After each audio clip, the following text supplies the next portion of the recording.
Bonjour à toutes et à tous, ravi de vous retrouver à l'occasion du podcast d'Olivier.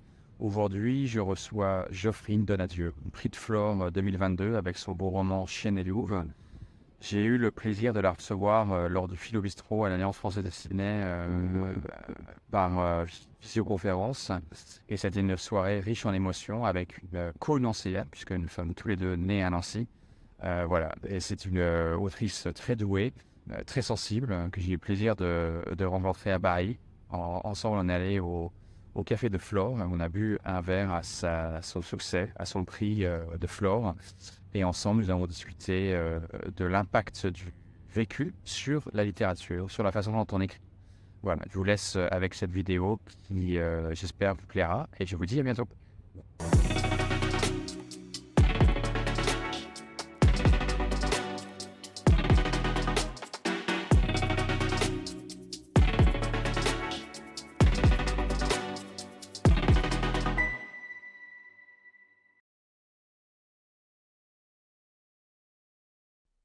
Bonjour à toutes et à tous. Merci d'être là. Je suis ravi de retrouver certains d'entre vous qui reviennent mois après mois. Et ceux qui ne sont jamais venus, donc je m'appelle Olivier Baudetin. Je suis écrivain, critique littéraire, pigiste, voyez, à mes œuvres aussi, et aussi l'heureux organisateur du Philo Bistrot, avec la collaboration et la participation décisive de l'Alliance française, représentée aujourd'hui par Philippe Sorman et Caroline Sels, que je remercie vivement. Euh, donc nous entamons ce soir la dernière session du Philo Bistrot de l'année, qui est passée à folle allure, je dois dire. Donc pour cette dernière, nous avons l'immense honneur de recevoir Geoffrine Donadieu. Merci beaucoup d'être là, écrivaine du réel, avec sans doute, pour moi, la plus grande sensibilité de sa génération. Ah bon, merci. Sans sensibilité au sens puissance, présenter les choses de manière sensible. Et pour moi, la définition même de l'imagination, la plus fidèle. Donc, Geoffrine est l'autrice, je ne sais pas, ça dépend. Bah, je dis romancière, comme ça on n'a pas trop de problèmes. D'accord, ouais, ouais, exactement. Romancière, euh, romancière, ouais, très très bonne idée, Geoffrine. Donc romancière et Geoffrine Assouguet et Une histoire de France, qui est sortie en 2019, et Chien et Louvre, qui est ici, que j'ai lu avec vraiment un grand plaisir. Euh, et donc, on va parler ensemble. Donc, on va parler ensemble donc, du vécu, des liens et des dépendances entre vécu et imagination, et notamment en utilisant ces deux romans pour avoir une discussion pratique. On a des exemples, même si vous n'avez pas lu, on va ouvrir. Donc, bonjour Geoffrine, encore une fois, merci. Euh, Quel temps il fait à Paris donc? Il fait froid? Ah oui, il fait froid. Bon, je n'ai pas encore mis les pieds dehors, il est 8h30, hein, c'est... J'irai après.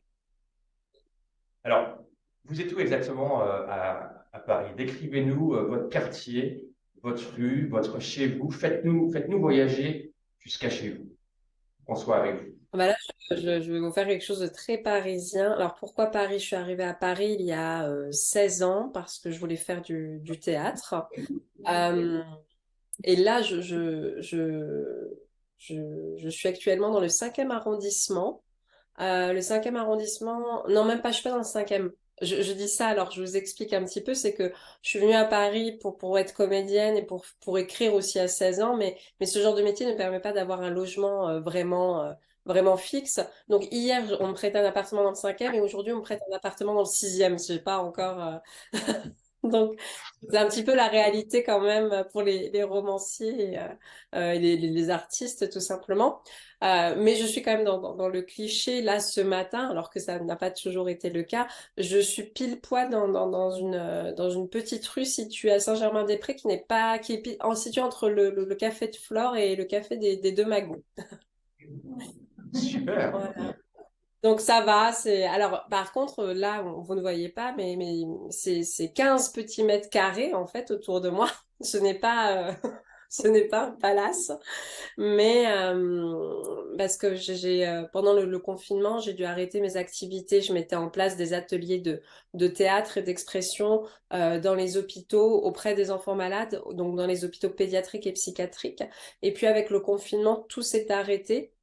Enfin, il fallait limiter les contacts des intervenants extérieurs et ça reprend tout doucement, mais pas assez pour en vivre. Donc moi, j'ai dû fermer la société, ce qui m'a permis en tout cas d'écrire ce deuxième roman. Mais je suis dans une phase où je me pose quand même quelques questions pour tout vous dire.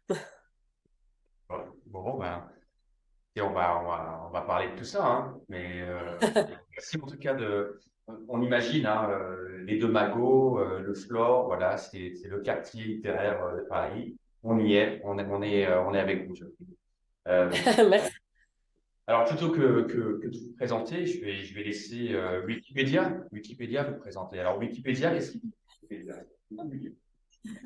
C'est une nouvelle page. Je ne sais pas Alors, qui a créé cette.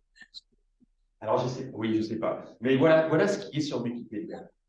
Donc, après avoir grandi en partie à Toul, Geoffrey Donadieu rejoint Paris à 17 ans pour suivre le cours Florent. Donadieu est un pseudonyme choisi en référence à Marguerite Duras, dont c'est le nom de naissance.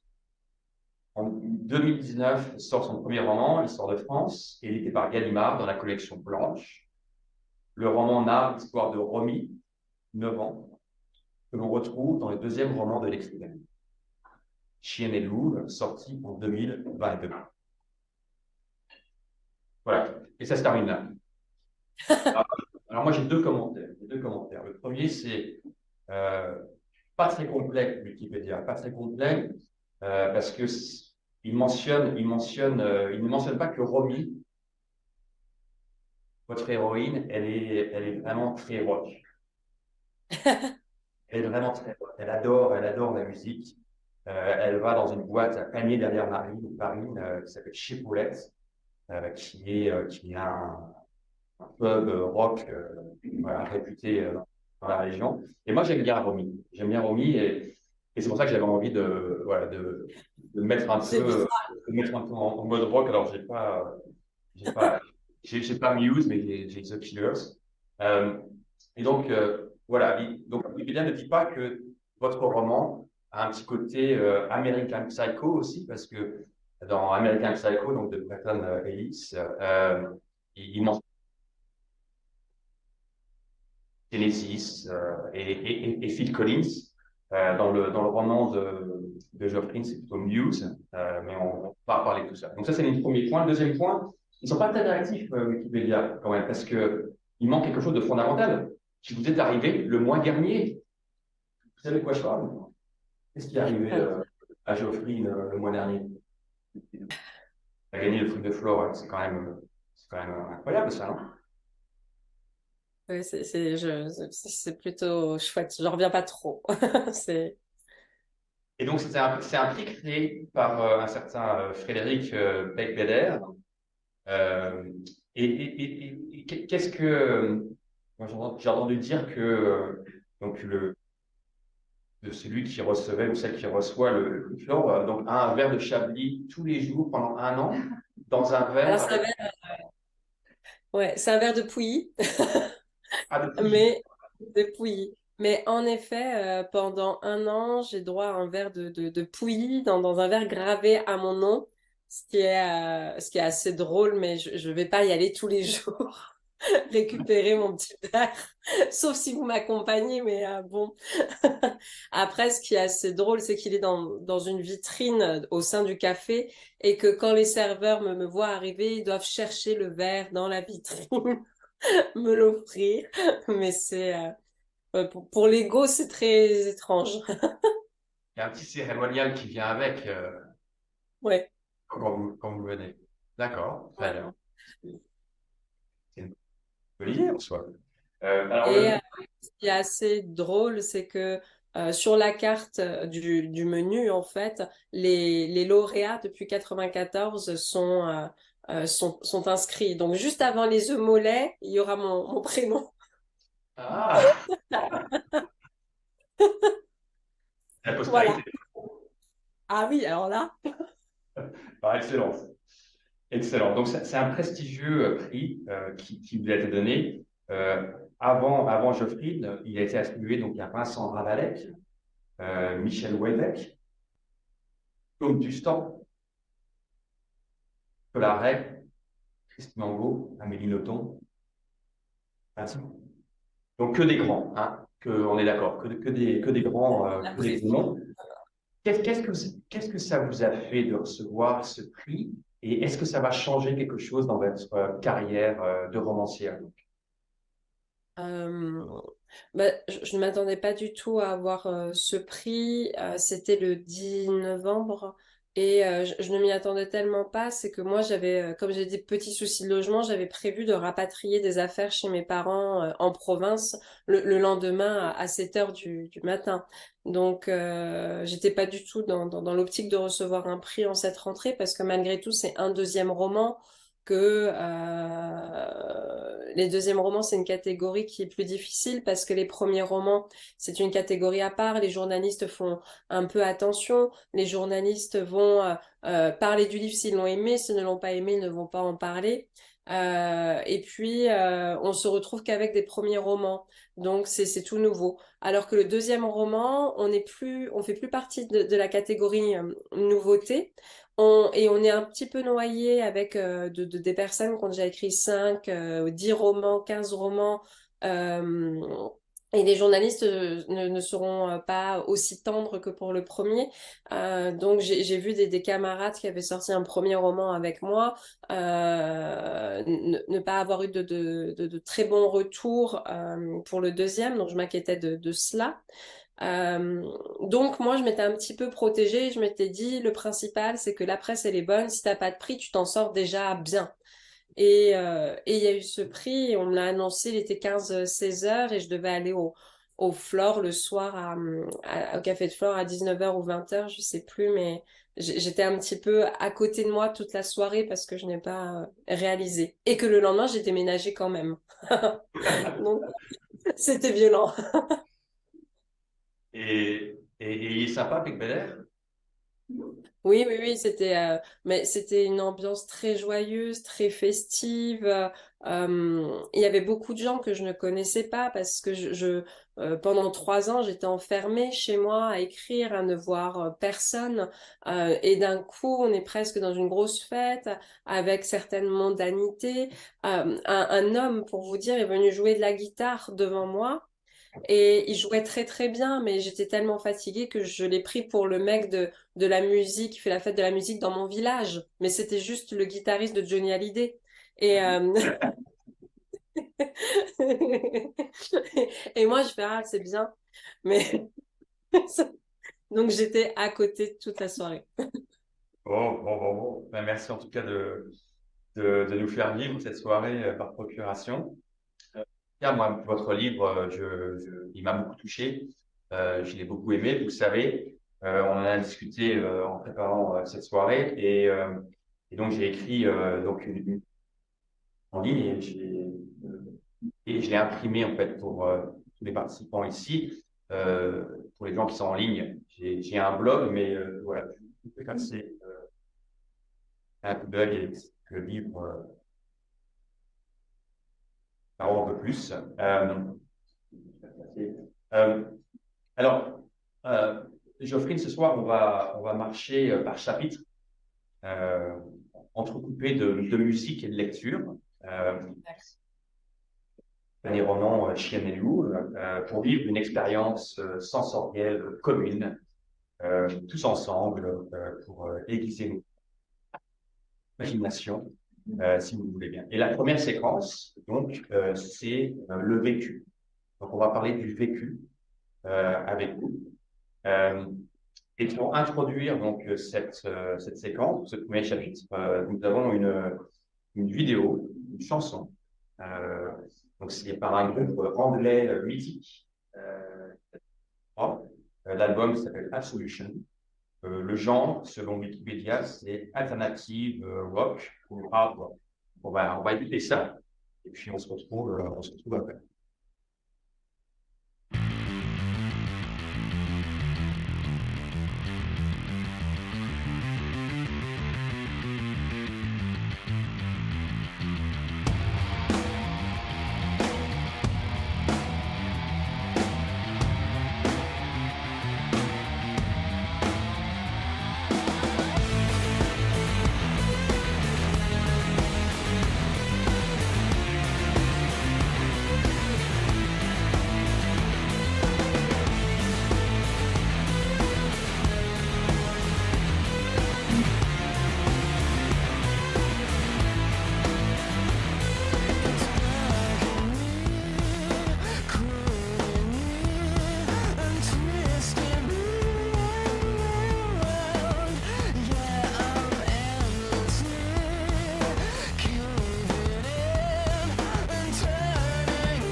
Voilà, on va s'arrêter là. On Ouais. retrouve Geoffrine. Donc, cette chanson, donc Muse, c'est apparemment le groupe préféré de Romy, donc votre héroïne. Vous pouvez nous parler un peu de cette chanson, de ce groupe, pourquoi Muse et Romy? Bah alors justement, c'est là, j'ai même pas le clip par rapport à la chanson, c'était Hysteria ou c'était non, c'était Absolution. Hysteria.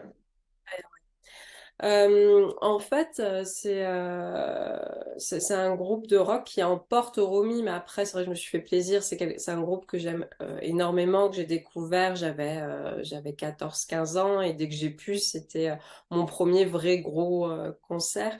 Et Hysteria, c'est une musique qui est entraînante, qui est entêtante.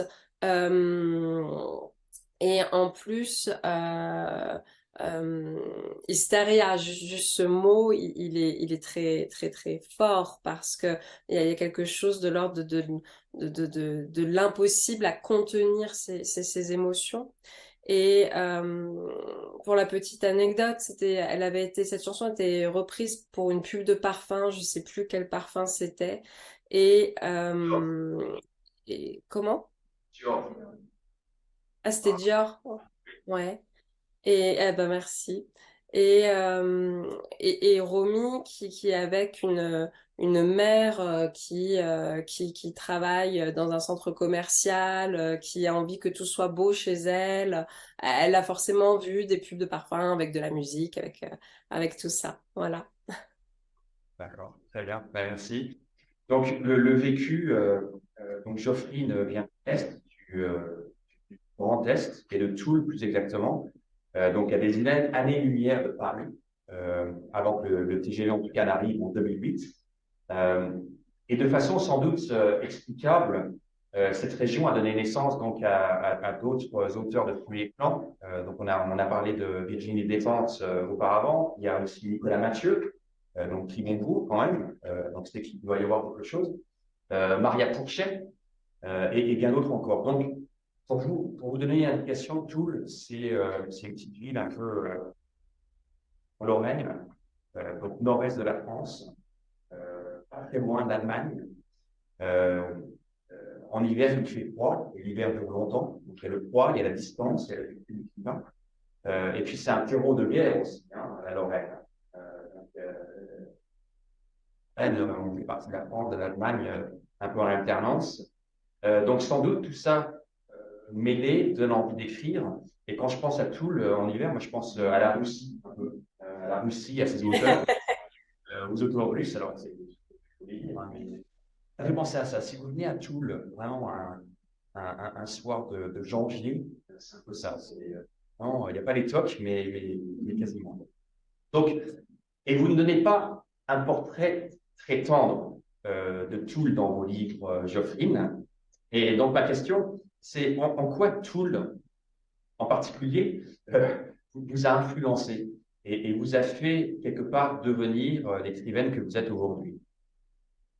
Mais il se trouve que Toul, j'ai vécu une partie de mon enfance et pour aller à Nancy, qui est la première grande ville à côté de Toul, il faut faire 20-25 minutes de voiture, sauf que je n'avais pas de permis enfant.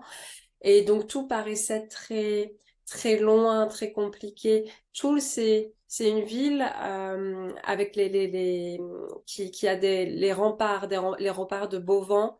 Donc on a les remparts, on a une cathédrale, on a une petite place avec un café, et il y a un canal, un port.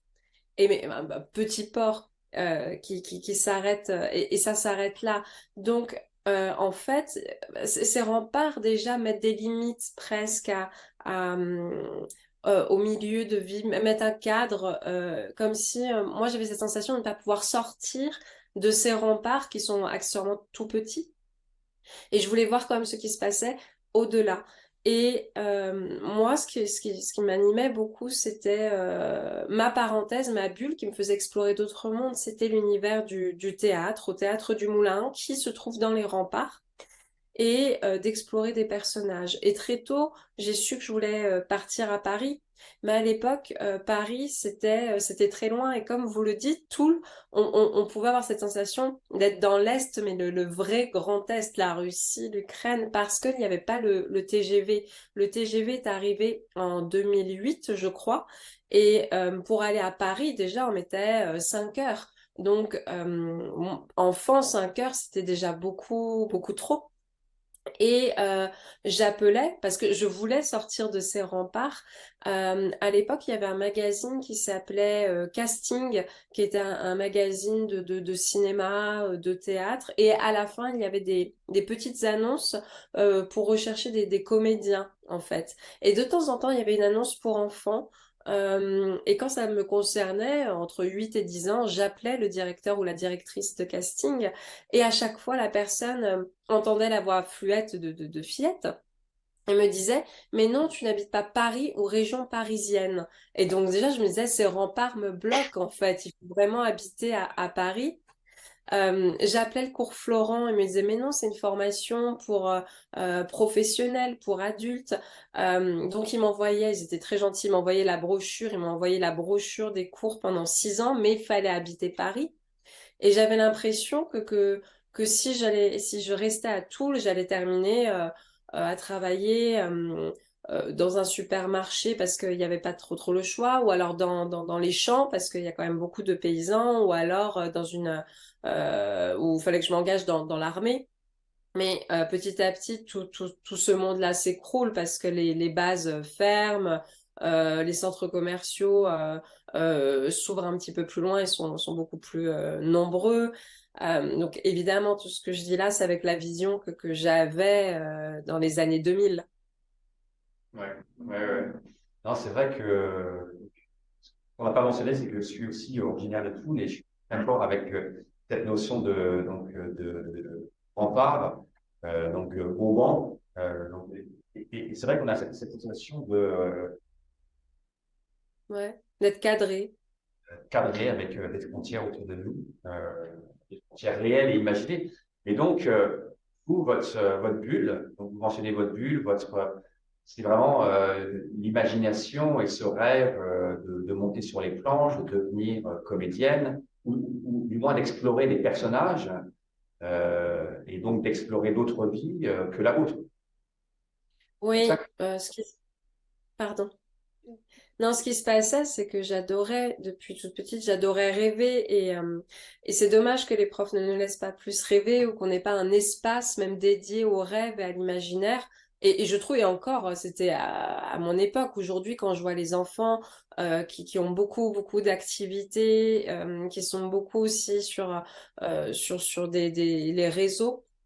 C'est étrange, mais je veux dire, moi, finalement, combien de fois mes profs me disaient tu es dans la lune, sors, et certains me laissaient, et je leur en remercie, mais parce que j'adorais rêver et que le moment que je préférais le plus, c'était presque me coucher plus tôt pour pouvoir créer dans ma tête tranquillement des histoires, en fait. Alors, est-ce que c'est plus développé dans l'Est? Parce que, comme on l'a dit, il y avait Virginie Despentes, Nicolas Mathieu, Mathia Pourchet, Maria Pourchet, et j'en passe, il y en a beaucoup d'autres, hein. Mais je crois que développer l'imaginaire, c'est très, très important. Alors, l'Est a peut-être favorisé ça. Parce que j'ai vécu dans le sud-ouest, à Pau, et bon, est-ce que j'avais plus envie d'écrire à l'époque? J'adorais imaginer, mais j'adorais quand même aller à Biarritz, à Saint-Jean-de-Luz, ou alors dans les Pyrénées. Et je pense que j'avais déjà moins de temps de créer, et j'avais d'autres activités sur la côte basque. Bien sûr, bien sûr. Un peu plus sympa quand même, la côte basque, hein. Bravo, hein. Oui, oui, oui. La mer, la montagne, c'est pas mal. Donc, donc cette bulle, et donc dans Chien et Loup, donc on va parler de Romy, un petit peu votre héroïne. Donc Romy, voilà, c'est une petite fille, enfin, dans l'histoire de France en tout cas, qui est abusée par une femme, tandis qu'elle n'est qu'une enfant. Donc Romy a 9 ans, avait 9 ans, ensuite elle a eu 10 ans, 11 ans, 12 ans, 20 ans. Donc elle a vécu. Vous avez vécu, Geoffrey. Euh, qu'est-ce qui, qu'est-ce qui vous a le plus touché chez Romy et qui vous a donné envie de la suivre ainsi sur 2 romans? Quelle est Euh, la chose? Bon, déjà, je crois que je n'ai pas eu trop le choix, en fait. C'est que au moment j'étais très... Elle m'envahissait pour le premier roman, Romy. C'était clair. Je veux dire, je me levais, j'étais avec elle. Je me brossais les dents, j'étais avec elle partout. Et puis au moment de terminer, de le rendre, une fois que ce roman fut édité, je voulais partir sur un deuxième roman, d'autres personnages, d'autres histoires. Mais le personnage de Romy était encore très présent, c'est très physique, sa personnalité. Et je changeais de prénom, mais je me suis dit, c'est me mentir, c'est mentir au personnage, c'est mentir au lecteur, que de déguiser cette Romy, je sais pas, de l'appeler Sarah. Je me suis dit, c'est idiot, Romy ne veut pas me quitter, j'arrive pas à la lâcher, c'est qu'il y a encore des choses à dire. Donc je l'ai gardé, mais je me suis dit, je veux que ce soit un deuxième roman qui puisse se lire indépendamment du premier. Alors déjà, je l'ai écrit à la première personne, alors qu'une histoire de France, est à la troisième personne. Il y a beaucoup de nouveaux personnages, on est dans une nouvelle ville et... et elle va vivre de nouvelles expériences parce qu'elle a aussi gagné en maturité. Maintenant, je crois que je l'ai gardée parce que elle a quelque chose qui me touche, car elle est toujours à la lisière de la folie, à la lisière du border. Et je crois elle est restée, parce que dans le premier, elle était dans la survie, alors que dans le deuxième, elle est dans la vie. Et elle croque la vie à pleines dents. Et il y a deux énergies, je crois, assez différentes. Et j'ai pu les explorer avec ce même personnage. Et là, maintenant, j'ai compris qu'en effet, j'avais bien fait de la reprendre dans le deuxième, parce que là, je sais qu'elle m'a quittée et que je n'ai pas envie de la reprendre pour le troisième. Il y a vraiment de la place pour d'autres personnages. Mais c'est quelque chose de très étrange. On le sent, en fait, quand un personnage est là et qu'on a envie de lui, qu'il nous désire et qu'on le désire. Et je crois que Un personnage, c'est comme une histoire d'amour. C'est quand même, moi, j'écris pas des textes en 6 mois. C'est quand même 2 ans, 3 ans, et il faut mieux aimer ces personnages, même si ce sont des ordures, mais d'être content de les retrouver. C'est comme si vous étiez avec quelqu'un et que vous étiez obligé de rester avec, c'est moyen. Sûr. Bien sûr, bien sûr. En tout cas, quelqu'un a lu chez ou Histoire de France? Non? Donc, on va le faire, mais moi personnellement, j'aimerais bien retrouver Robin. Alors, peut-être pas le troisième, mais à l'avenir, pour voir comment elle va être à 30 ans, à 40 ans, à 70 ans, tiens, ou à 80, comme modèle. Comme Odette. Il y a une citation d'un poète latin que j'aime bien, Publius Cyrus, et il a dit, ce page, les blessures de la science ne cicatrisent jamais. J'ai pas entendu les blessures de. Les blessures de la science Ouais. ne cicatrisent jamais. Est-ce que vous croyez que le vécu de Romy va influencer toute sa vie ou qu'elle va être finalement capable de s'en sortir et de s'arracher à ce passé de petite fille abusée? Oui, oui, oui. Enfin, le vécu va influencer sa vie, mais elle ne va pas rester au stade de victime. D'ailleurs, elle ne l'est quasiment jamais. Elle refuse cette étiquette et, et elle va avancer en mode un petit peu guerrière. Même elle revient très peu sur les événements qui lui sont arrivés. Elle est plus dans le premier. Elle va traverser les journées en espérant arriver vivante le soir et d'avoir réussi à survivre, mais elle ne va pas du tout être dans la plainte, dans la complainte, elle ne va même pas en parler. Et dans le deuxième, elle est passée à autre chose. Maintenant, les abus, il faut savoir que dans le premier, donc, elle a été abusée par une femme, France, la voisine, qu'elle a été donc victime de pédophilie féminine. Mais ce n'est pas que ça du tout dans le premier, il y a aussi comment elle traverse les étapes de l'adolescence. Mais dans le deuxième, elle ne revient quasiment jamais sur ce qui lui est arrivé pendant l'enfance. En revanche, peut-être que ça va se traduire dans certains comportements. La fameuse France qui a abusé d'elle est une femme extrêmement belle, qui a une sexualité assez exacerbée, une féminité plutôt exacerbée. Elle va s'habiller avec des manteaux panthères. Elle a une chevelure rousse magnifique. Elle adore les parfums aux fragrances de vanille, de patchouli. Et Romy, par la suite, dans ses rôles sur scène, dans son rôle de stripteaseuse, elle va malgré tout ressembler à France parce qu'elle est imprégnée par ça. Mais, et encore, c'est pour danser nue sur une scène, se faire de l'argent, payer ses cours de théâtre. Donc, c'est pas du tout en tant que victime. Elle est vraiment OK avec ça. Hmm. Mais ça a influencé malgré tout sa vie. Ah, tout à fait, tout à fait. On sent quand même en elle un petit grain de folie, qui est sans doute dû à une fêlure originelle, enfin quelque chose de grave s'est passé. Quand on lit Chanel Louvre, avant que France soit mentionnée, on sent quand même qu'elle est sur la brèche, hein. Elle ne mentionne pas, mais on sent quand même qu'il s'est passé quelque chose et qu'elle vit la vie pas comme, pas comme tout le monde, un peu plus de Mais façon, vous l'avez dit, guerrière, mais aussi un peu dangereuse. Elle joue dangereusement, elle vit dangereusement. oui, parce qu'elle n'a pas peur. Enfin, elle a déjà traversé beaucoup de choses, donc elle peut vivre dangereusement. Mais tous les personnages ont toujours ce petit grain de folie et j'y veille parce que je pense que on a tous ce petit grain, entre guillemets, mais qu'il y a une frontière et qu'on est sur cette crête et qu'à tout moment, on peut basculer. Après, je pense que voilà, j'ai quand même travaillé plus de 10 ans dans un service psychiatrique et que on voit que parfois, il faut juste une seconde pour que ça bascule. Je crois que ça me fait très peur. Et donc chaque personnage en fait joue avec cette seconde et peut peut-être basculer. Donc c'est Romy, mais que ce soit son père aussi, sa mère, ses amis, même quand tout paraît beau, il y a toujours cette petite seconde qui pourrait arriver. Un bon résumé. Merci. Je vais vous lire un extrait.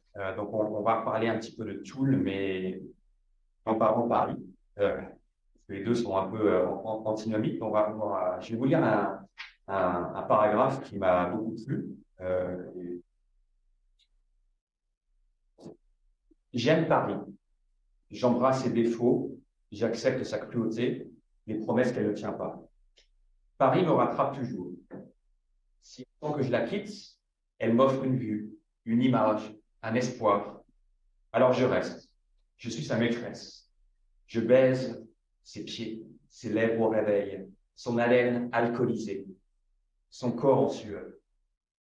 Elle m'y regarde son parfum. Quand on y a goûté, on ne s'en délivre jamais. Je suis sa prisonnière. J'ai au moins réussi ça, habiter dans le plus bel endroit du monde. Tous les bords aérés ne m'ont pas dégoûté de la ville. Les rues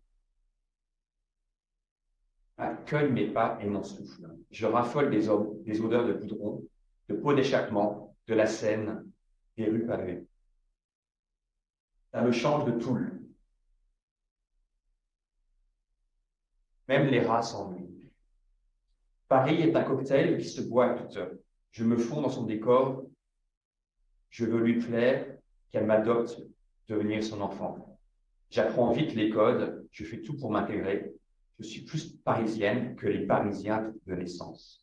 Je renie mes origines, efface mon accent de l'Est. Belle déclaration d'amour à Paris. Mhm. Ouais. Bah, pour Paris, pour Romy, Paris, c'est son rêve. Et comme Paris, c'est quand même une ville assez hostile. Et c'est très compliqué de se faire une place. Mais c'est vrai, il y a toujours une rencontre, une vue, une parole, la découverte de quelque chose qui fait que Romy s'y rattache, en fait. Ça la tient. Et ça la capte, et c'est surtout, il n'y a pas de rempart, elle peut partir. Tout à fait, tout à fait. Alors, il y a un principe qui dit que faut avoir vécu quelque chose pour bien écrire à son sujet. Et c'est le parti pris d'un auteur que j'aime beaucoup, Hunter Thompson, qui est un écrivain du réel par excellence et inventeur du gonzo journalisme. Par exemple, il prenait de la drogue pour écrire le thème d'un drogué, par exemple. Donc, il voulait passer par l'expérience des choses pour pouvoir les décrire. Mais c'est aussi la philosophie dans un autre genre de Sylvain Tesson, par exemple. Cet écrivain voyageur, aventurier qui décrit dans ses livres ce qu'il ressent en voyageant et ce dont il fait l'expérience. Est-ce que vous, Geoffrine, euh, vous, vous pensez qu'il faut avoir vécu quelque chose pour vraiment bien écrire en profondeur, ou est-ce qu'au contraire, l'imagination est quelque part supérieure à, à l'expérience et à comment on peut la rendre sur le papier? Non, c'est extrêmement poreux.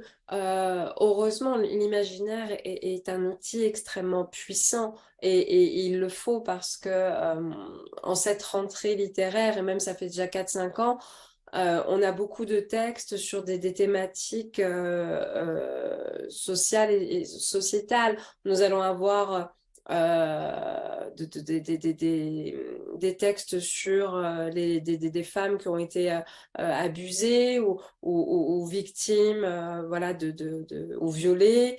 On va avoir des textes sur l'homosexualité ou alors sur la femme, la mère célibataire, ou alors on va avoir des textes sur la difficulté de faire sa place quand on a un étranger. Et finalement, tous ces textes-là envahissent le marché littéraire et c'est très bien, il en faut, parce que la parole se libère sur bien des sujets, mais il faut aussi des textes où il y ait l'imaginaire pur, parce que moi j'ai quand même adoré lire les nouvelles d'Edgar Allan Poe, de Marcel Aimé, et c'était complètement fou et il se permettait tout. Moi, j'ai l'impression que je joue avec les deux. Euh, j'ai besoin pour écrire, enfin, j'aime écrire le réel, mais j'aime inventer le réel. Pour vous dire un petit peu, mes journées, elles étaient découpées de la sorte, en fait. Dans Chêne et Louve, il y a vraiment deux personnages. Il y a Romy, qui a 20 ans, qui est stripteaseuse pour payer ses cours de théâtre, et qui vit chez Odette, 90 ans. Et Odette est un personnage vraiment important. Odette, c'est un petit peu la vieille Cato tradie, et pourtant, ces deux personnages vont s'unir, vont être en miroir. Et moi, je devais bien comprendre ces deux personnages. Donc, le matin, j'allais dans des maisons de retraite pour rencontrer des gériatres et des personnes âgées, pour poser des questions sur le vieillissement, pour pouvoir bien le décrire. Je marchais avec des déambulateurs pour comprendre, en fait, comment marcher avec un déambulateur. J'enfilais des blouses, des pyjamas, je me déguisais en Odette le matin. L'après-midi, j'avais rendez-vous je prenais des cours de danse avec les danseuses du Crazy Horse. Là, je troquais le déambulateur contre des talons aiguilles, ce qui n'était pas du tout plus agréable, pas du tout. Et j'apprenais en fait à danser autour d'une barre, à me déhancher, à rentrer dans une salle, à avoir des jeux de regard. Et le soir, j'allais dans tous les clubs de striptease à Pigalle parce que Romy ne travaille pas au Crazy Horse. Elle travaille dans un club minable. Donc, ce ne sont pas les mêmes filles sur scène, ce ne sont pas les mêmes clients. Donc, moi, j'ai besoin de comprendre, de sentir l'atmosphère. Mais après, en rencontrant tous ces personnages, je vais inventer beaucoup de choses. Mais j'ai besoin de passer par le déguisement. Et ça, je pense que c'est tout mon parcours de comédienne, parce que je suis jamais montée sur scène, hein, j'ai jamais été comédienne professionnelle. Je me suis arrêtée très très vite. Ce que j'aimais, c'était écrire, mais j'ai gardé les outils du comédien, un peu d'acteur studio pour écrire. Et donc, je me métamorphose dans tous mes personnages. Il y a aussi un personnage qui est un vigile qui s'appelle Mousse, l'homme bleu marine.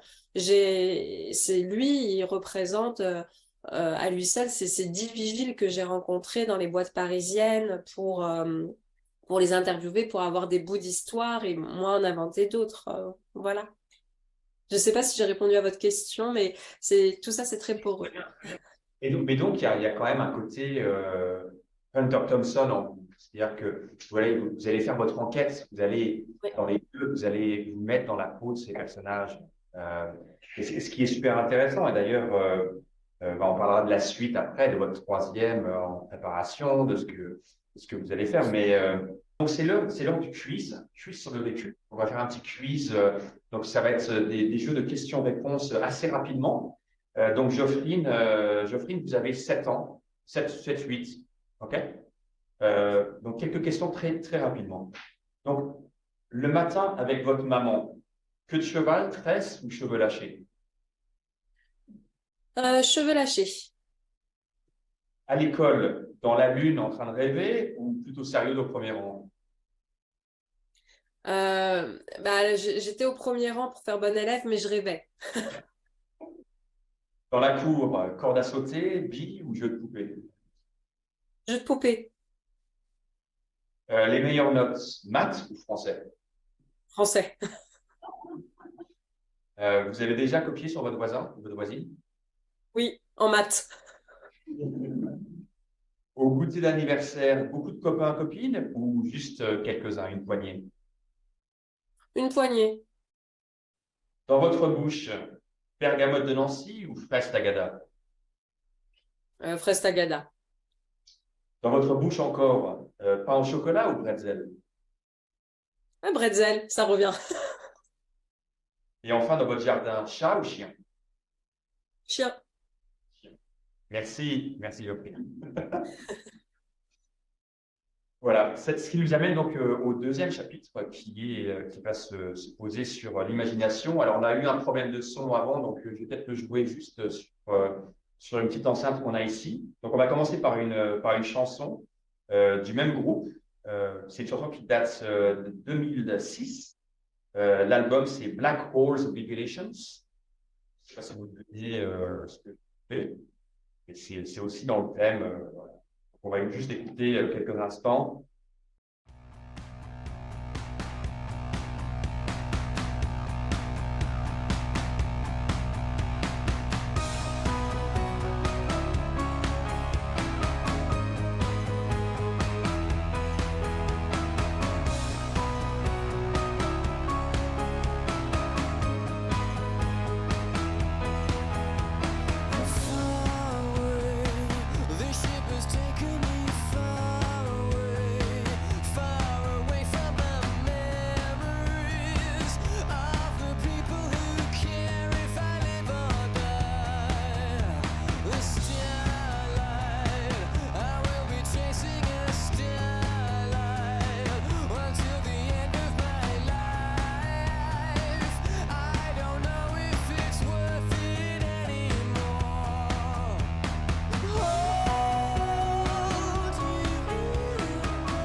Alors, je vous laisser Starlight, qui est un peu plus, voilà, Ouais, je vois.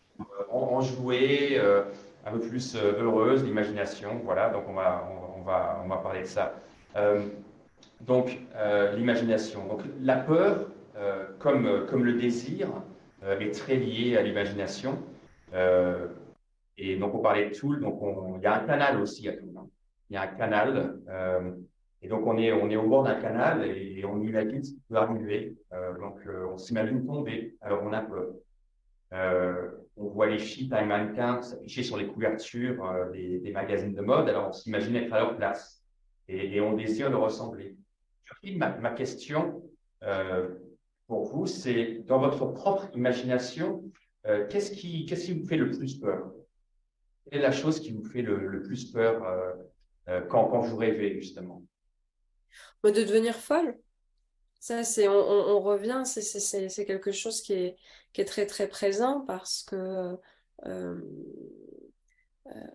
il y a eu des scènes assez difficiles à écrire dans Chienne et Louve et il y a toujours ce point de bascule.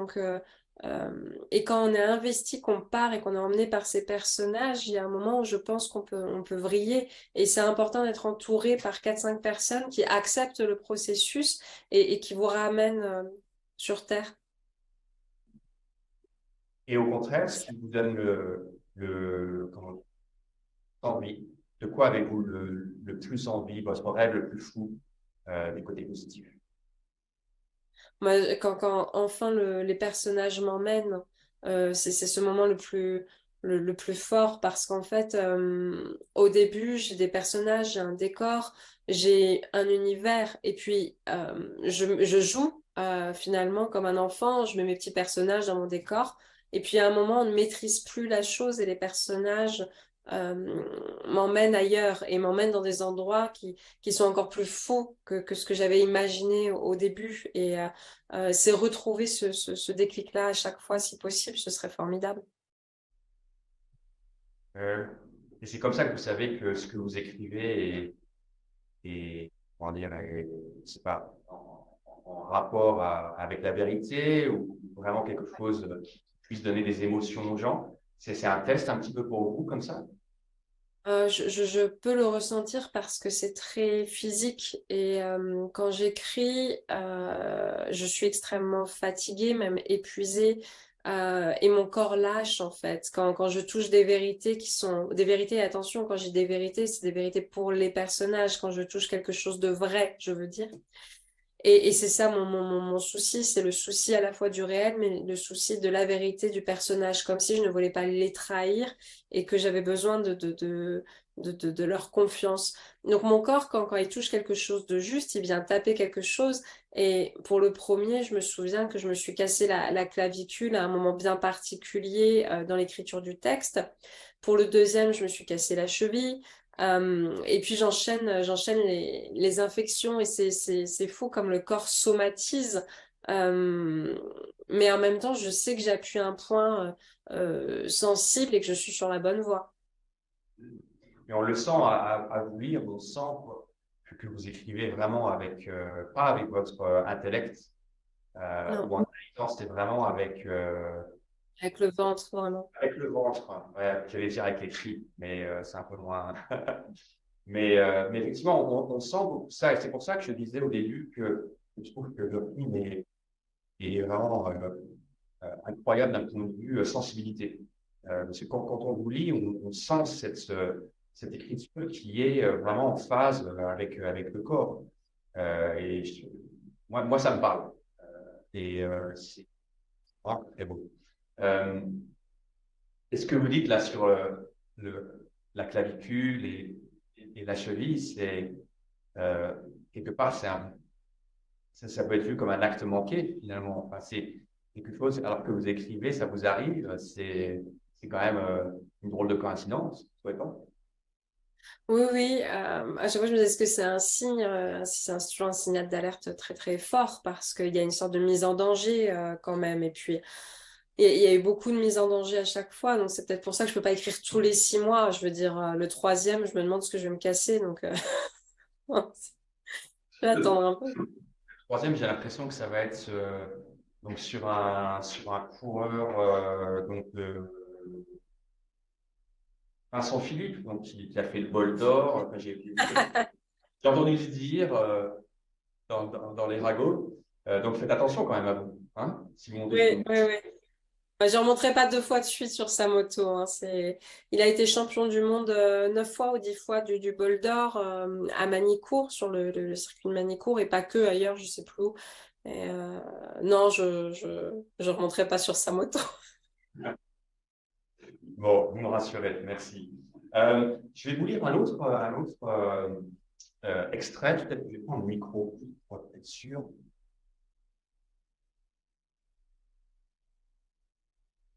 Vous m'entendez? Oui. Donc, c'est un autre extrait un peu plus loin dans votre livre. Donc, je vous lis. Nous ne sommes plus que 4 sur scène. Nora s'approche de moi, me donne un coup de patte sur la gueule. Je recule. Elle avance, me bloque dans un coin, approche son museau du mien. Je montre mes crocs. Je m'apprête à lui mordre le cou. Elle se dégage. Il ne reste plus qu'elle et moi. Nous allons devoir travailler une scène ensemble. Sandrine ne nous arrête pas. Je rassemble toute mon énergie pour lui sauter dessus. Nora me retourne, plaque ses pattes sur ma poitrine. Son chignon se défait. Ses cheveux fouettent mon visage. J'empoigne les bretelles de son top. Elle ne bouge plus. Elle plonge son regard dans le mien. Je la repousse, monte sur elle. Nora attrape ma capuche, tire sur mon sweatshirt, le retire. Tu veux jouer à ça? En soutien-gorge, je me frotte à elle. Je la hais tellement que je pourrais lui faire l'amour. Un exemple de l'écriture avec le corps. Là, on y est. Là, c'est une écriture cinématographique. On est avec vous sur la scène. C'est une scène véridique au cours Florent. Ça se passe comme ça au cours Florent. Justement, je ne sais pas si vous avez vu le film qui fait un petit peu polémique en ce moment, qui vient de sortir en France, Les Amandiers, de... je vais y arriver, j'ai plus le mot. Valeria Bruni Tedeschi. J'arrive jamais à dire son nom.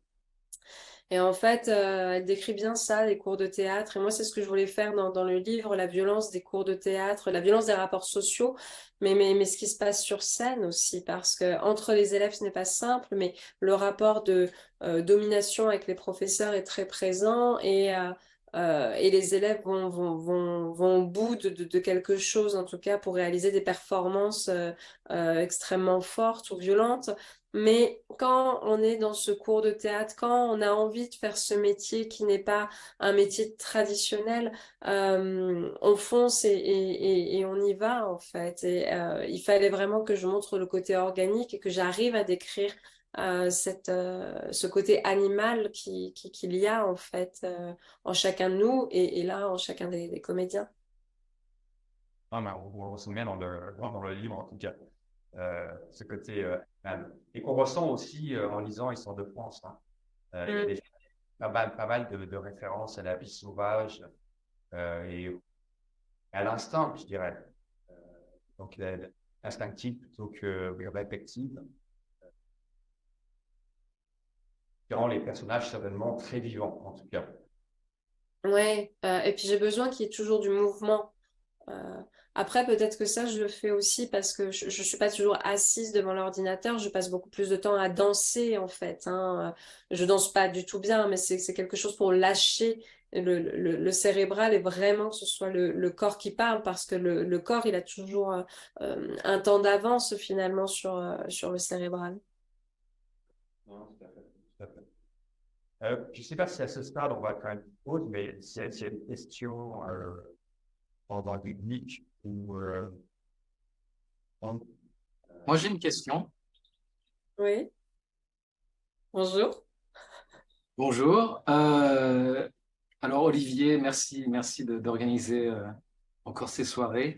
Alors, j'étais un des invités d'Olivier pour ces soirées philo. Je suis en Australie aussi. Je suis un Ouais, artiste. oui.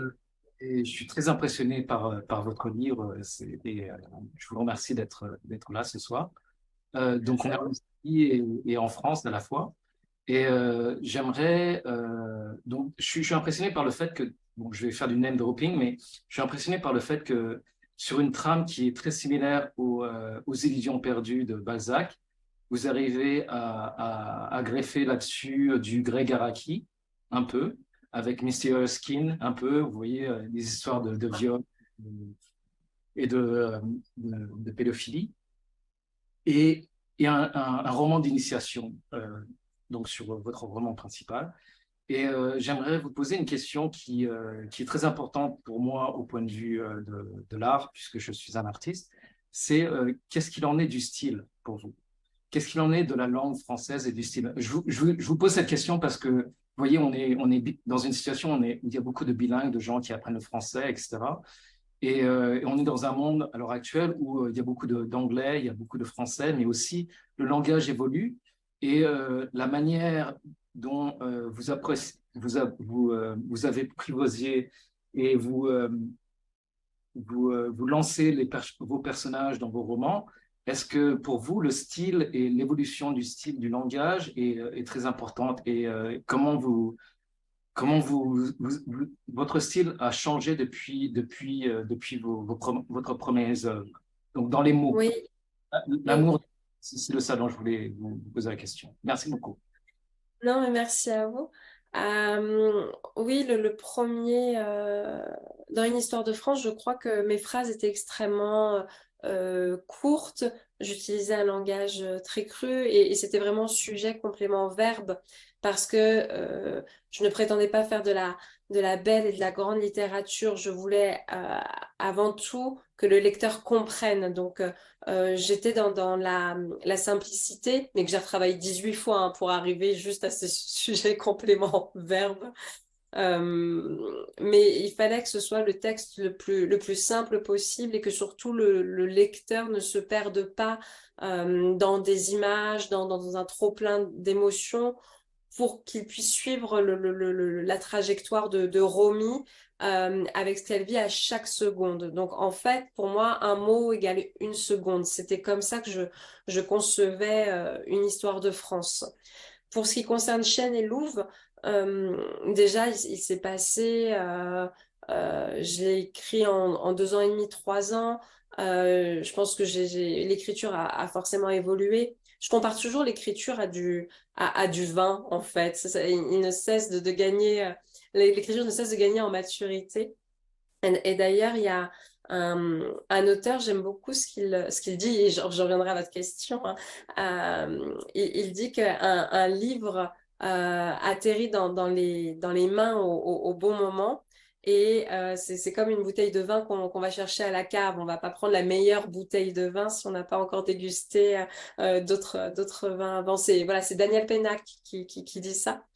Et, euh, et je crois que voilà, l'écriture, elle évolue parce qu'il y a les expériences de la vie qui passent, parce que je vieillis aussi, aussi. Et dans le deuxième, comme j'étais autour de l'univers de la danse, je voulais qu'il y ait une sorte de, de, de martèlement un petit peu plus important, de succession de mots, comme si c'était une chorégraphie. Euh, donc j'avais à cœur de faire cela et puis de changer un petit peu malgré tout le style. Après, c'est pas clairement défini.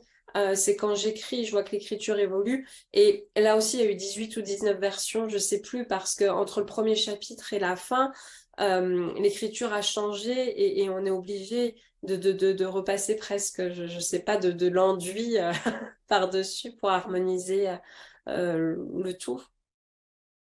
Voilà. Je sais pas si c'est assez clair euh, pour répondre à votre question. C'est une superbe réponse. Merci beaucoup. Merci, merci. Donc, on a parlé du style parlons un peu plus encore de l'imagination. Et donc, vous avez parlé de votre bulle quand vous étiez enfant, la façon dont vous bâtiez. Est-ce que l'imagination, c'est un muscle qui se travaille? Est-ce que votre imagination à vous, elle est passée par la lecture en particulier, ou est-ce que c'est quelque chose que vous êtes né avec et avant même de lire, vous imaginiez un peu comme un enfant peut le faire, parce que les enfants s'inventent des mondes. Je voudrais un peu comprendre comment est venue cette imagination, ce besoin d'imaginer, et puis après ce besoin d'écrire. Comment ça s'est passé? Vous pouvez nous parler un petit peu de ça? Ouais, bah, il y a eu plusieurs étapes, hein. Quand j'étais petite, je crois qu'à mes 5 6 ans, je jouais à la romancière parce que j'adorais les carnets, parce que j'adorais les stylos à paillettes. En plus, c'était la mode des stylos qui sentent la barbe à papa, les stylos à paillettes. J'avais une machine à écrire. Donc, en fait, tous les outils du romancier me plaisaient à 5 6 ans parce que je n'écrivais pas très bien. Mais j'adorais les stylos plumes. Je veux dire, c'était ce qui me plaisait le plus à chaque rentrée. Donc déjà, c'était tout l'univers du romancier qui me plaisait. Et puis après, bah, j'ai su lire et puis j'ai su raconter des histoires à mon petit frère. Mais ce qui me plaisait, c'était en inventer. Donc, j'écrivais mes petites histoires de gamines de 7 ans. Je les illustrais. Et puis très vite, en effet, à l'école, je me suis un peu ennuyée. J'aimais inventer des choses. Et j'ai toujours eu le réflexe d'écrire parce que j'aimais ça, en fait. Maintenant, je crois que l'écriture, c'est un sport, c'est comme une gymnastique. Je pense que c'est comme les personnes qui font du yoga ou qui s'entraînent à la course ou à n'importe quoi. C'est quelque chose à faire régulièrement. Là, je m'aperçois que je parle de Chien et Loup depuis quasiment mi-août. J'ai très peu de temps pour écrire. Et la mise en route pour commencer le prochain, etc., va me demander un effort parce que ça redemande une certaine dynamique, une certaine façon de penser. Et je pense que, certes, l'imaginaire était là depuis que je suis petite, mais ça reste un entraînement à avoir, en fait. Mais je, je- enfin, c'est comme ça que je le ressens. D'accord, d'accord. Et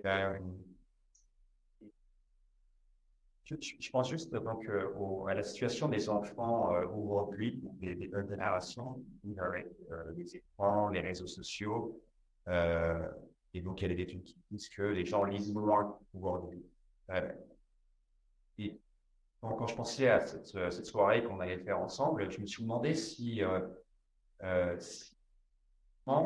capacité d'imagination, je dirais, des nouvelles générations qui arrivent va être amoindri parce que ils lisent moins. Vous avez une vue là-dessus? Euh, il y a un enfant qui ne lit pas, ou qui lit simplement Facebook. Ça va avoir comme impact sur l'imagination. Moi, je trouve cela un petit peu triste qu'un enfant n'ait pas, ne serait-ce que l'objet entre les mains. Après, qu'importe que ce soit une bande dessinée, un manga, ce n'est pas grave. Le principal, c'est qu'il ait l'objet, le format, le papier, parce que ça a une odeur, c'est beau. Donc je me dis le principal déjà, si il pouvait avoir ça entre les mains, ce serait déjà beaucoup. Après, je pense qu'il en va de notre responsabilité adulte de laisser au moins des livres traîner pour que l'enfant puisse s'accaparer ces objets. Et puis, même si on laisse, je sais pas, traîner Victor Hugo, Apollinaire, Zola et d'autres auteurs, des auteurs étrangers, même si l'enfant ne va pas l'ouvrir parce que ça va être un pavé de 400 pages, par exemple. Il aura vu, il aura imprimé ces mots et ils feront partie de son univers et donc de sa culture. Euh, Là, moi, ce qui m'attriste un petit peu plus, c'est tous les contenus qui sont développés pour les enfants, à la fois les podcasts, les applications, les tablettes pour les enfants.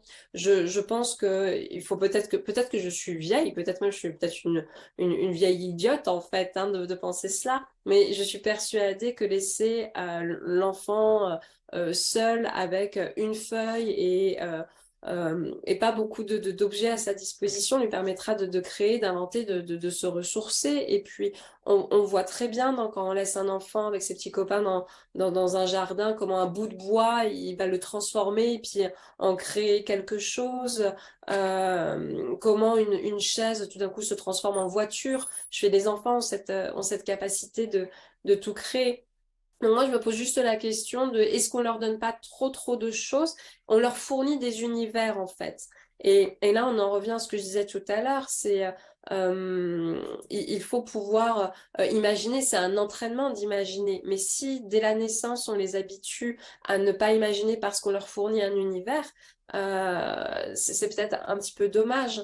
Moi, ce que je vois dans les ateliers que je peux parfois animer avec des adolescents, comment dire, c'est triste parce qu'ils sont cadrés par les univers qu'ils connaissent, ils ne s'autorisent plus. C'est ça, c'est le mot qui me vient en tête. J'ai l'impression qu'ils ne s'autorisent plus à inventer, à créer ou à partir dans certains univers, oui.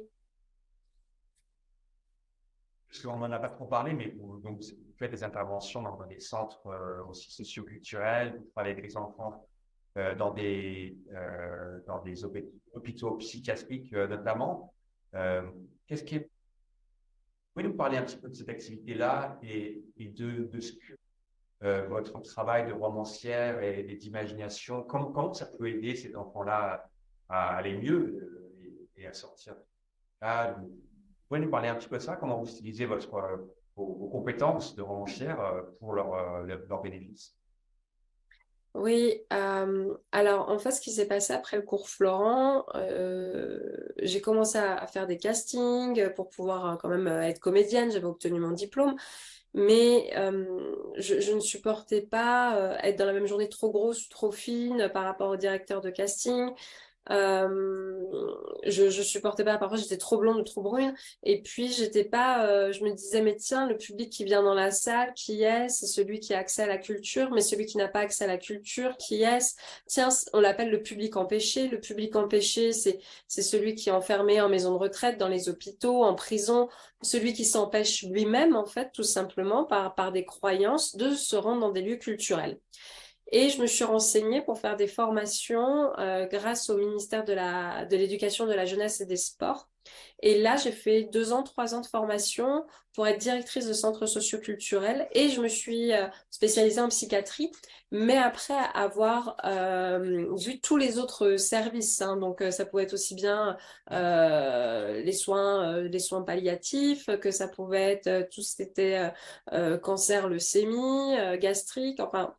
J'ai tout fait avant de me poser en psychiatrie parce qu'en psychiatrie, justement, il y a un imaginaire et il y a une autre forme de sensibilité chez les jeunes avec qui j'ai travaillé. Et c'était génial d'exploiter tout cela parce que je n'ai pas la casquette de la soignante, donc je n'ai pas la blouse, je ne suis pas professeur, je ne représente pas l'éducation nationale et l'école. Donc j'étais vraiment quelqu'un qui venait pour apporter, entre guillemets, sa pastille culturelle et les jeunes se lâchaient parce que ils savaient qu'ils n'allaient pas être jugés. Donc, je pense qu'à travers les textes ou à travers les pièces de théâtre que nous travaillions, beaucoup de choses sortaient d'eux. Et les médecins se servaient beaucoup de ce qui se passait au sein de ces séances pour mieux connaître finalement l'enfant et l'adolescent et non le patient et l'élève, mais bien l'enfant. Parce qu'on oublie très vite que c'est avant tout un enfant ou un adolescent en fait dans ce genre de structure. C'est d'abord un élève qui a peut-être de mauvais résultats ou une pathologie et c'était remettre l'enfant au cœur de l'atelier et surtout toujours bien sûr de développer les compétences autour de l'autonomie, etc. Mais c'était aussi lui permettre de réussir dans un domaine qui ne demande pas de notes et qui demande juste de partir dans un univers et de l'explorer. Voilà. Et j'imagine que toute cette expérience-là vous a influencé dans l'écriture de Oui. C'est avec Romy. Oui, oui, bien sûr, cette expérience m'a énormément nourrie. C'est pour ça que quand je parle tout le temps de cette seconde qui bascule, c'est parce que la seconde qui bascule, j'en ai vu beaucoup, beaucoup trop des secondes qui basculent, en fait. Et forcément, j'ai été nourrie de cela pour Romy. Et j'ai entendu aussi des choses horribles, des témoignages. Enfin, la pédophilie féminine n'est pas un sujet comme ça qui est arrivé d'un coup. Je pense qu'il était enfoui en moi parce que j'avais entendu beaucoup de choses. Je me suis pas réveillée un beau matin. Je me suis dit, chic, j'ai un sujet, ça va être la pédophilie féminine. Non, c'était plus profond. Ouais, l'histoire de Lola, Lola qui a été victime de pédophilie féminine et vous a mis sur le devant de la scène aussi. Ça a été extrêmement violent. J'ai reçu des témoignages suite à ça parce que quand mon livre Une histoire de France est sorti en 2019, le mouvement #MeToo était présent en France depuis 1 an ou 2 ans. Et ce qui était assez compliqué, c'est que les lecteurs ne voulaient pas entendre que la femme pouvait aussi faire du mal, en fait. Et finalement, quand on y pense, on se dit c'est un peu dégradant. Ça veut dire que la femme n'est même pas du même niveau que l'homme. Elle ne peut pas commettre des atrocités. Bien sûr que si, elle est tout à fait capable de commettre des atrocités. Mais à l'époque, c'était la presse, les journalistes ont bien entendu. Les lecteurs, c'était un peu plus compliqué parce que ça reste un sujet délicat. Et les féministes très radicales de l'époque venaient me voir dans les librairies pour me dire que ça n'existe pas.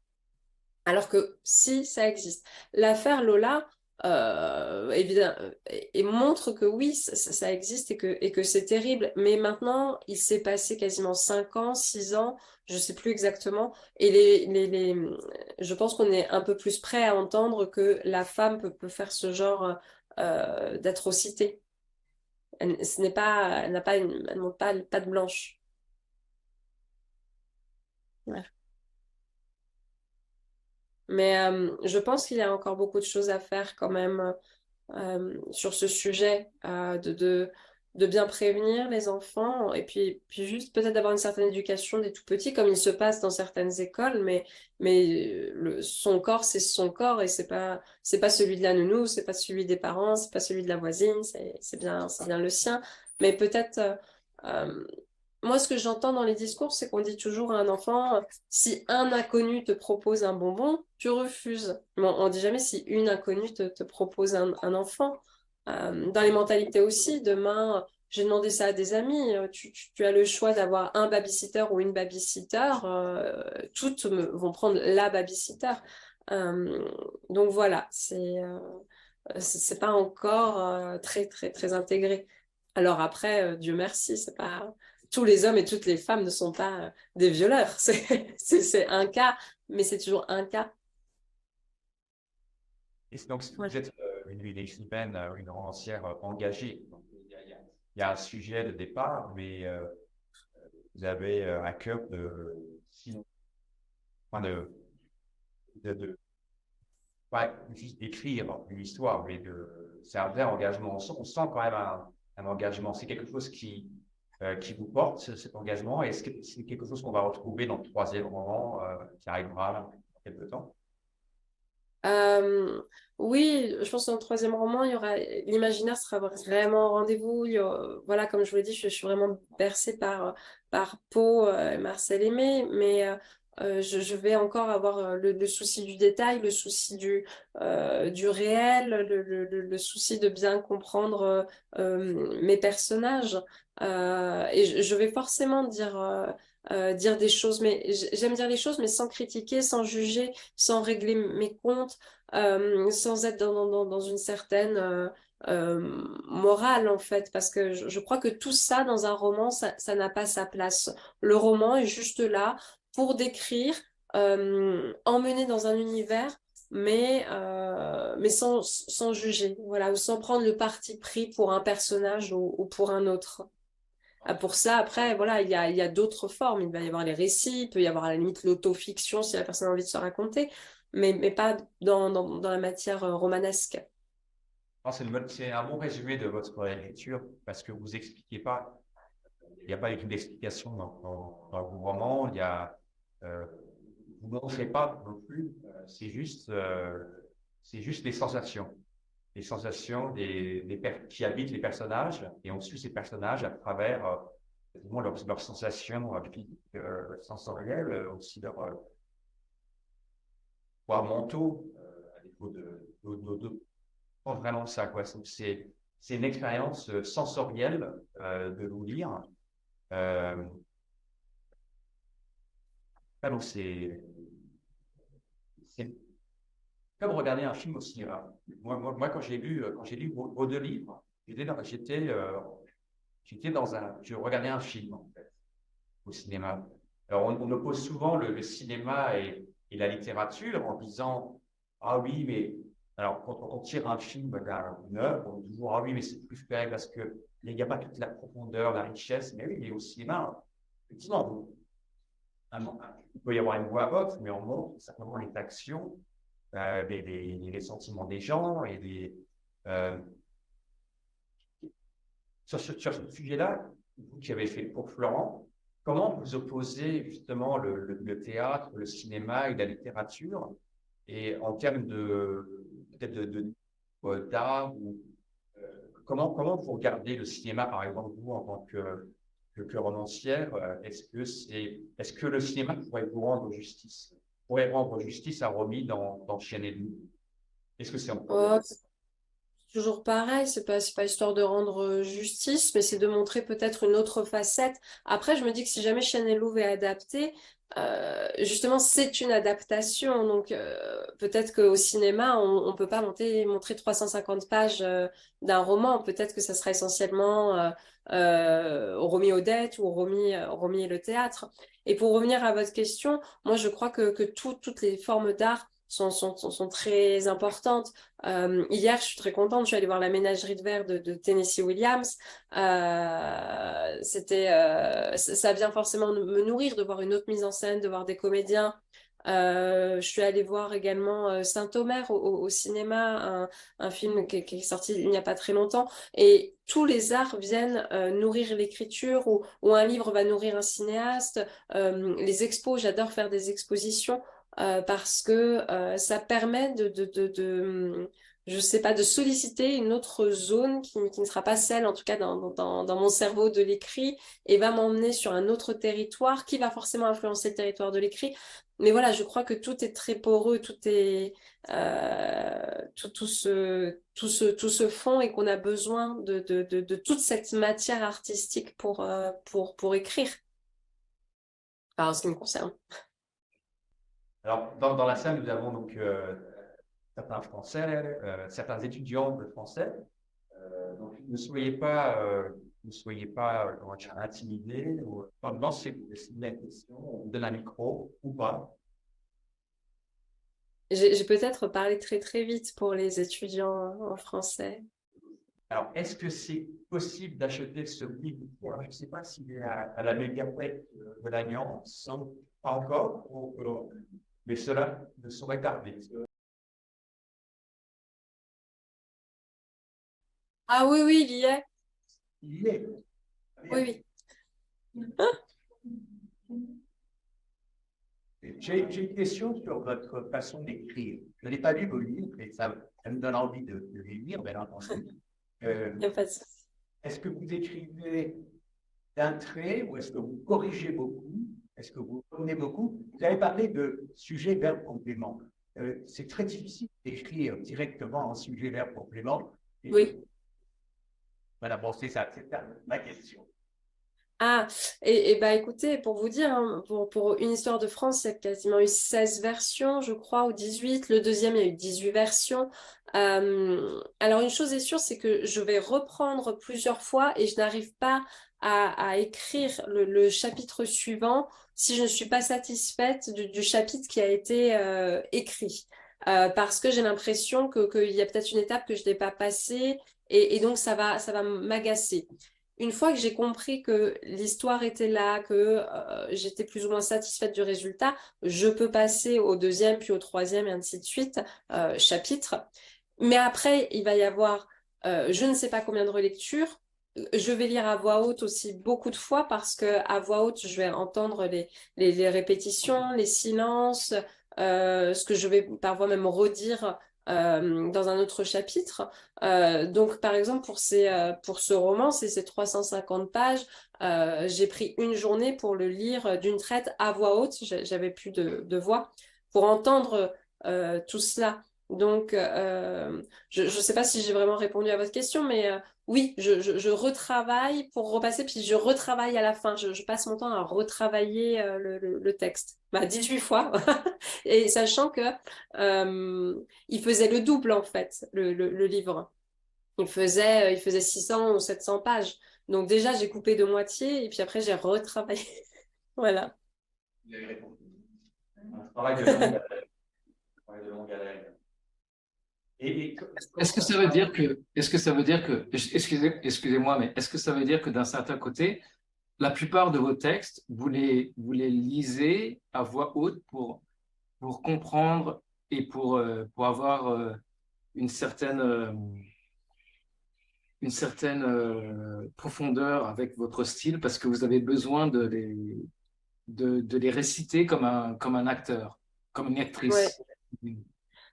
Donc, ouais, c'est ça. il y a une part de comédie et de réalisation. Donc, est-ce que vous pensez qu'un jour, vous allez faire peut-être un film, vous allez diriger un film avec des acteurs puisque vous avez ce mode de travail? Franchement, c'est bête hein, parce que ce désir-là, je ne l'avais plus depuis des années. Et à force de parler de Chenilou, à force de parler de théâtre et de cinéma, la mise en scène m'attire, m'a toujours attirée. Alors, être sur scène, non, mettre en scène, ce serait formidable.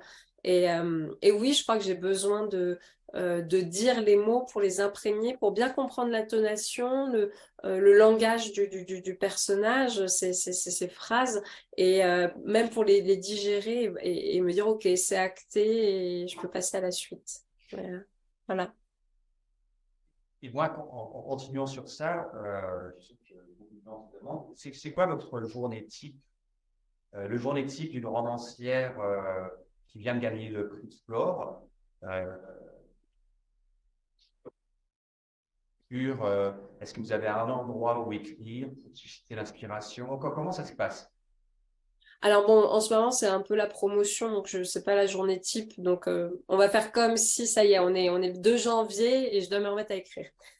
La journée type, alors en ce moment, j'ai pas de travail en fait, hein, donc toute ma vie est consacrée à l'écriture, donc il va falloir quand même que je trouve des bourses d'écriture, des résidences d'écriture quand même, parce que d'un point de vue économique, certes j'ai le prix de Flore et c'est génial, mais ça fait pas vendre non plus 300 000 exemplaires, hein, le marché du livre ne se porte pas très très bien en plus en ce moment. Non, ma journée type, c'est je me lève, je vais aller courir, pas pas comme un entraînement physique, mais je vais courir avant tout pour lâcher prise, me libérer et ne pas être envahi par mes propres pensées qui viendraient interférer les pensées du personnage. Pour ne pas que je sais pas, j'ai ma mère la veille au téléphone, je me dispute avec elle, j'ai pas envie que cette colère qui est complètement idiote se transparaisse, je sais pas, dans mon livre. Ça n'appartient pas au lecteur, ça n'appartient pas au personnage, ça ne m'appartient pas. Donc, enfin, ça m'appartient, mais je ne repars pas dans les textes. Donc, je vais courir pour lâcher toutes les pensées qui vont venir m'envahir et interférer avec mes personnages.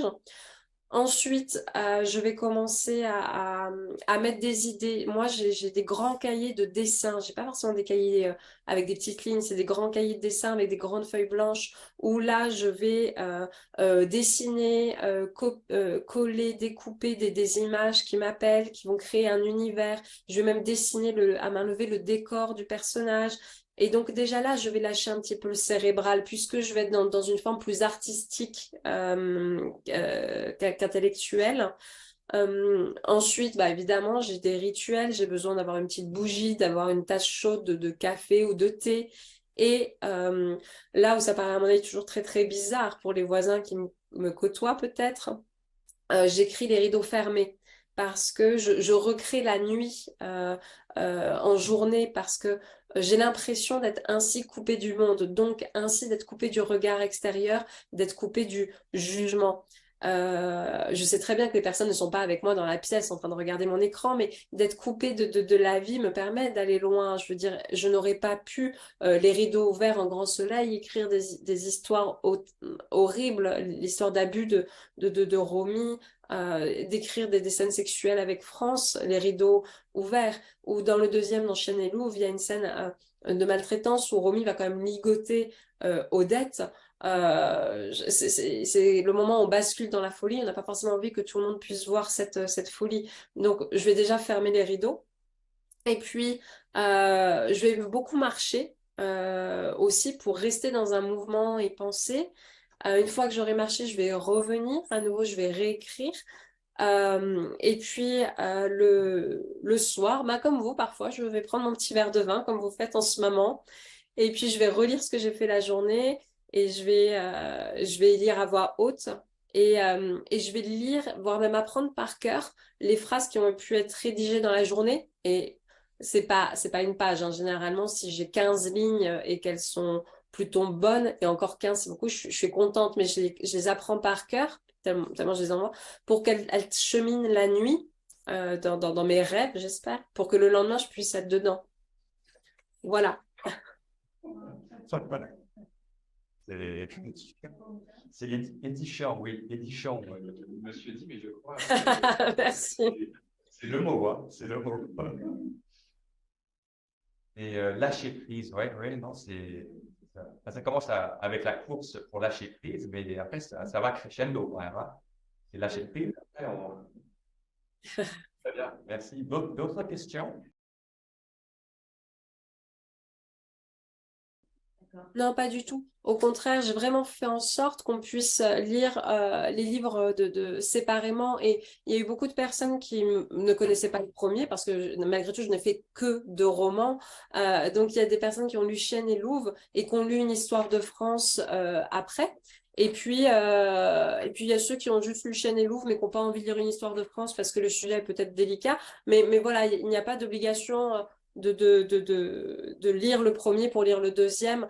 Ceux qui ont lu le premier vont retrouver l'héroïne et dire ah oui, il y a des passerelles, mais ceux qui ne l'auront pas lu vont juste comprendre parce qu'il y a juste il y a des références au premier, mais qui sont infimes, mais ça permet de comprendre le premier. Voilà, il y a pas, vous n'êtes pas obligé de commencer par une histoire de France. Ouais, d'accord, je comprends. Et juste une autre petite question, Romy, t'as un peu vous ou pas?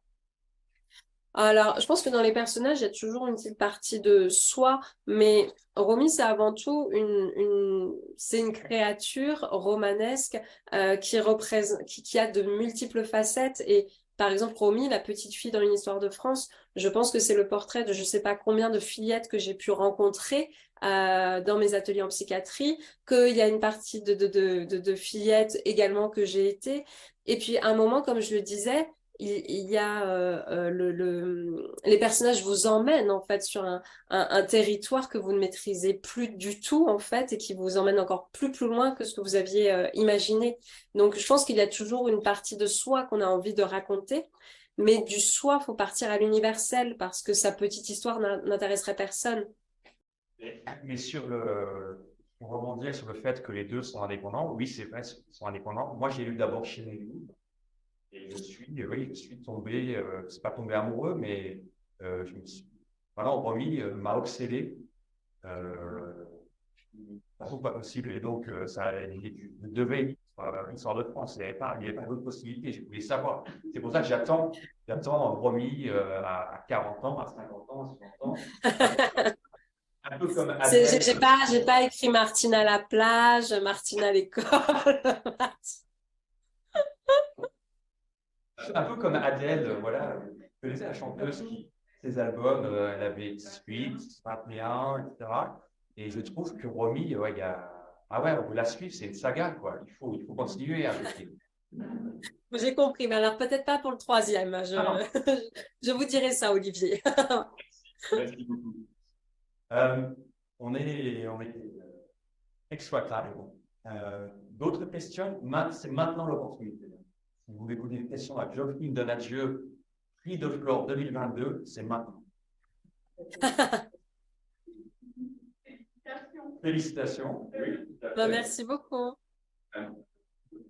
Merci beaucoup, Geoffrine. Ça, c'est super. Je propose qu'on... Merci. Je vois tous les petits commentaires sur le côté. Merci beaucoup. Merci à vous d'avoir assisté à cette rencontre. Merci Olivier également d'organiser tout cela. Et puis, j'étais très heureuse d'avoir une petite partie de moi à Sydney. Et j'espère qu'un jour, je viendrai physiquement découvrir Sydney. Merci.